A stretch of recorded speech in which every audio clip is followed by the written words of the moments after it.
bersama mendekati hari pelantikan Prabowo Subianto dan Gibran Rakabuming Raka, isu bakal bergabungnya partai pemenang pemilu PDI Perjuangan ke dalam koalisi pendukung pemerintahan baru kembali menguat. Wacana pertemuan Prabowo Megawati yang tenggelam pasca Rakernas PDI Perjuangan Mei lalu kini kembali berhembus kencang. Mungkinkah pertemuan Prabowo Mega terjadi sebelum hari pelantikan 20 Oktober atau justru keduanya lebih leluasa bertemu pasca Prabowo telah menjadi presiden? Jika PDI Perjuangan bergabung ke koalisi pendukung pemerintah, lantas siapa yang akan mengkritisi dan mengontrol pemerintah? Inilah kontroversi selengkapnya, nanti kita cerita tentang koalisi hari ini. Bersama saya, Zilvia Iskandar.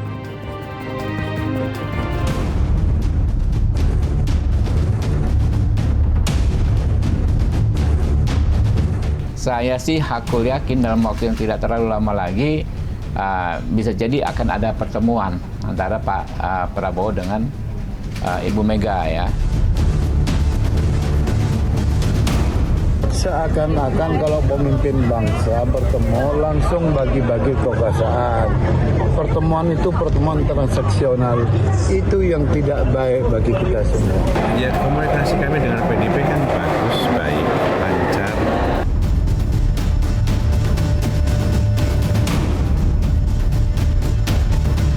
Semuanya tidak ada yang tidak mungkin. Mungkin saja.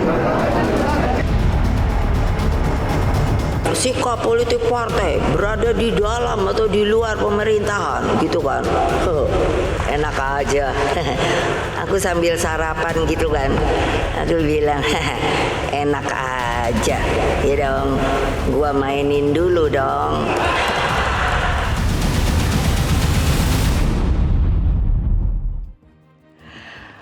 Baik pemirsa, untuk membahasnya sudah hadir narasumber di studio Metro TV. Di sebelah kanan saya ada politikus PKS Nasir Jamil. Bang Nasir, selamat malam. Selamat malam, Zilvia. Terima kasih sudah hadir di kontroversi.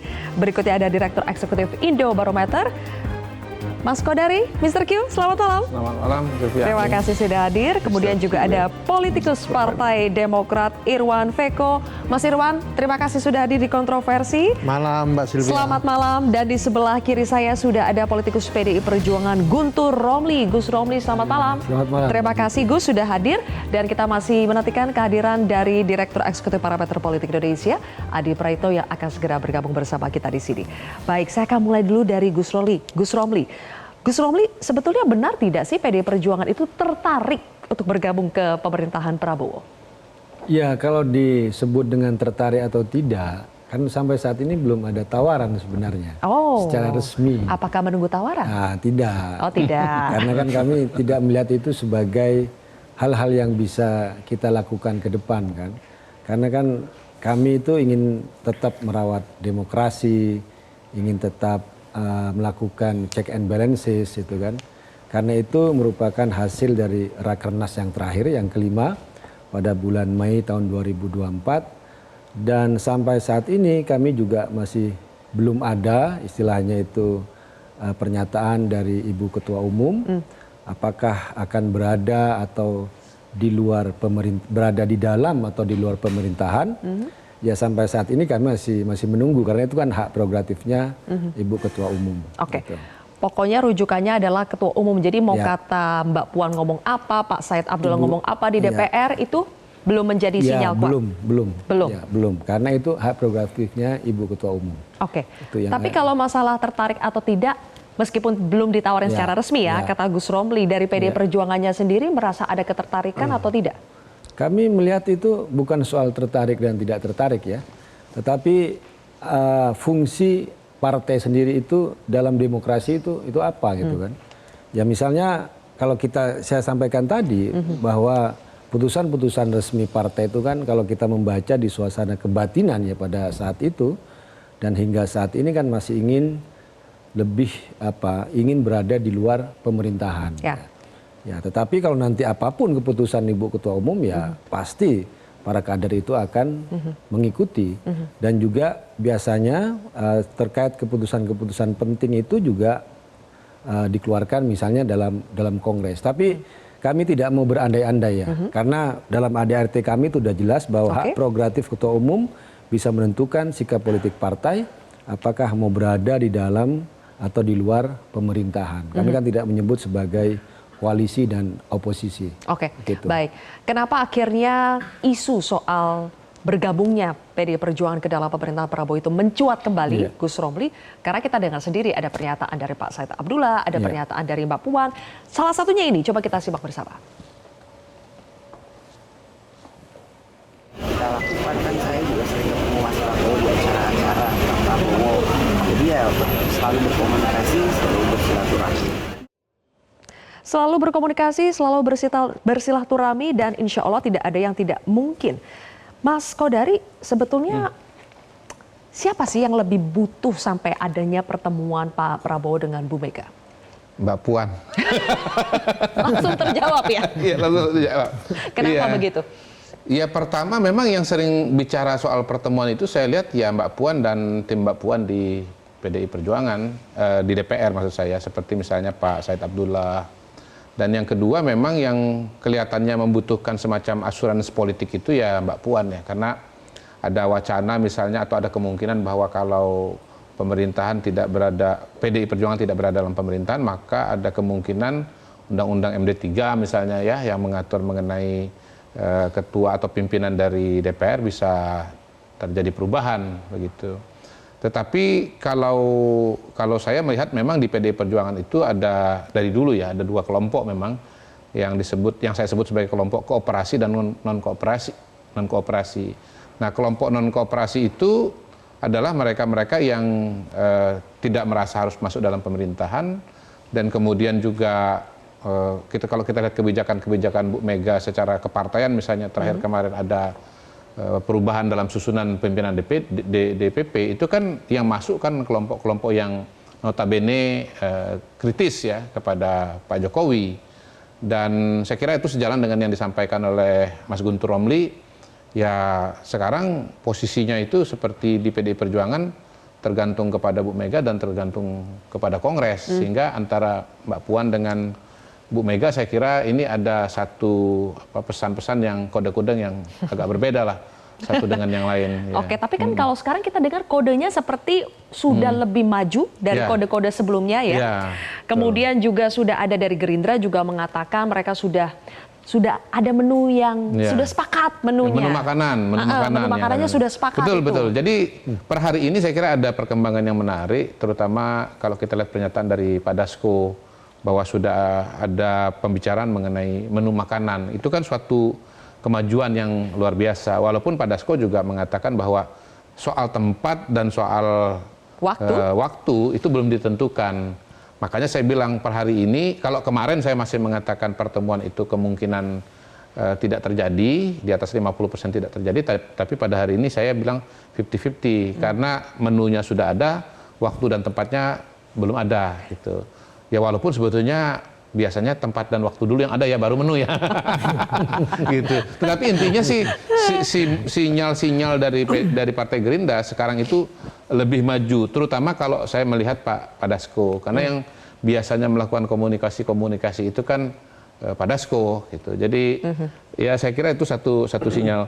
Tapi secara keseluruhan sebetulnya bolanya memang ada di PDI Perjuangan dari Ibu Mega, bukan di Pak Prabowo, karena Pak Prabowo sendiri hemat saya pada hari ini ya dengan komposisi partai politik yang bergabung dalam pemerintah, dalam koalisi Indonesia Maju, harusnya sudah lebih daripada cukup kan. Jadi di posisi Pak Prabowo sebetulnya sudah aman, sudah cukup, jadi yang lebih membutuhkan adalah sebetulnya dari PDI Perjuangan. Oke, coba kita tanya Mas Adi Praitno apakah sepakat dengan Mas Kodari. Mas Adi Praitno, silakan bergabung.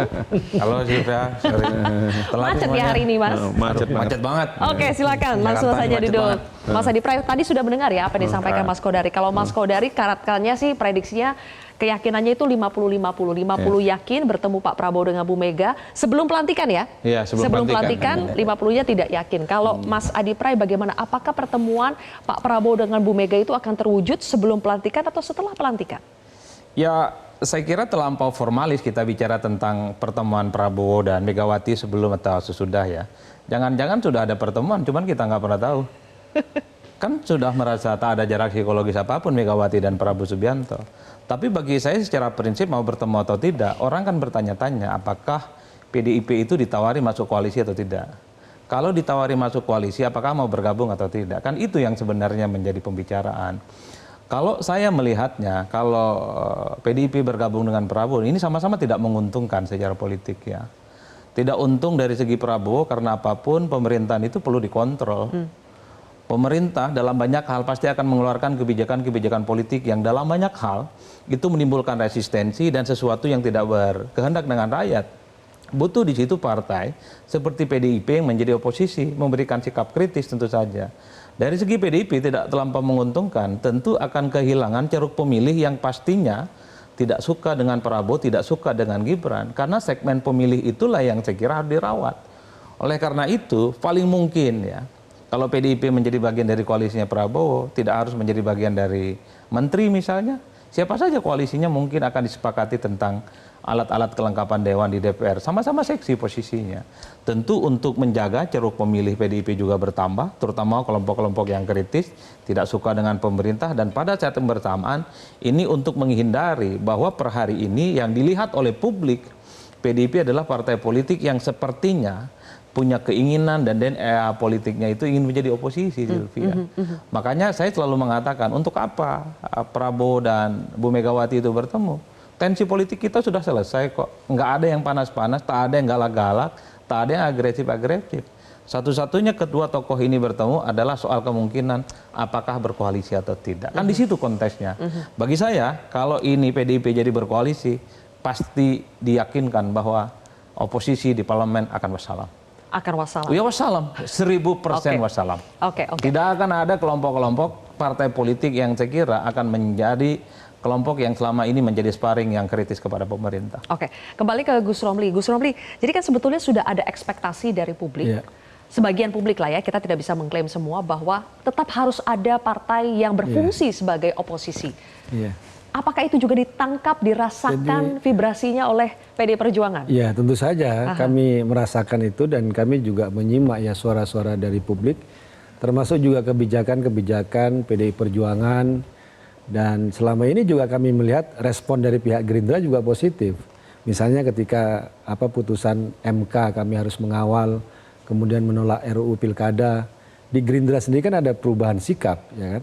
Yang sebelumnya mendukung revisi Undang-Undang Pilkada, akhirnya juga ikut menolak ya, maksudnya tidak hadir dalam paripurna. Kemudian juga misalnya menunda revisi Undang-Undang TNI dan Polri. Itu kan juga sikap dari publik, kelompok sipil, tokoh-tokoh bangsa. Dan ternyata juga fraksi dari Gerindra juga merespon hal yang sangat positif. Dan juga terkait misalnya jangan mengutak-atik Undang-Undang MD3. Itu kan juga sampai sekarang juga tidak ada. Tetapi kami ingin menyampaikan bahwa pertemuan antara Pak Prabowo dengan Ibu Megawati mungkin akan terjadi. Itu akan terjadi sebelum pelantikan. Tetapi itu jangan dibaca sebagai apakah ini pertemuan transaksional, apakah ini mau masuk dalam pemerintahan atau tetap di luar pemerintahan. Karena ya mau tafsir, mau spekulasi ya silahkan. Tapi kami ingin menegaskan bahwa pertemuan itu bukan untuk itu. Karena juga sebelumnya ketika Ibu Mega tidak bertemu dengan Pak Prabowo kan ditafsirkan berseteru, tidak mau ketemu. Padahal kan tujuannya kan Ibu Megawati kan ingin menghormati konstituennya Ganjar Mahfud dan menghormati proses hukum. Jadi jangan disalah tafsirkan terus ketika nggak ketemu dianggap marahan, ketika mau bertemu ada sesuatu. Mas Kodari, gitu. Gus Romli, sebetulnya yang mau bertemu itu kubunya Mbak Puan, bukannya Bu Mega. Oh enggak, kalau pertemuan itu jelas itu antara dua belah pihak dan tapi kami ingin melihat bahwa pertemuan itu ya pertemuan untuk meredakan suasana, meskipun kata Bang Adi Praitno kan suasana sudah lentur, sudah tidak tegang lagi. Tetapi kan dalam konteks pelantikan pada suksesi tanggal 20 Oktober kan tetap pertemuan dua tokoh ini sangat penting lah untuk melihat kepada publik. Apalagi juga konteks sekarang adalah pilkada misalnya kan. Jadi ini benar-benar pertemuan yang bisa mencairkan suasana kalau kami melihat.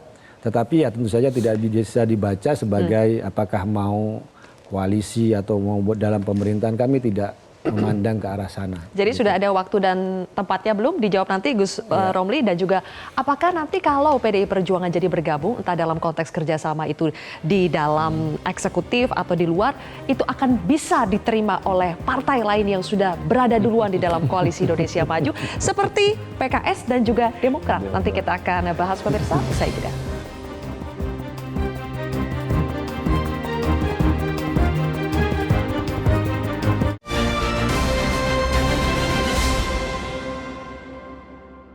Dipersembahkan oleh Luwak White Coffee, hanya 90 kalori dan 5 gram gula. Kopi rendah gula pertama di Indonesia. Liburan ke negeri orang memberikan pengalaman tersendiri yang tak terlupakan. Seperti Luwak White Coffee Ice, memberikan kesegaran tersendiri yang tak terlupakan. Jelajahi cara baru mendapatkan informasi. Download Metro TV Extend sekarang.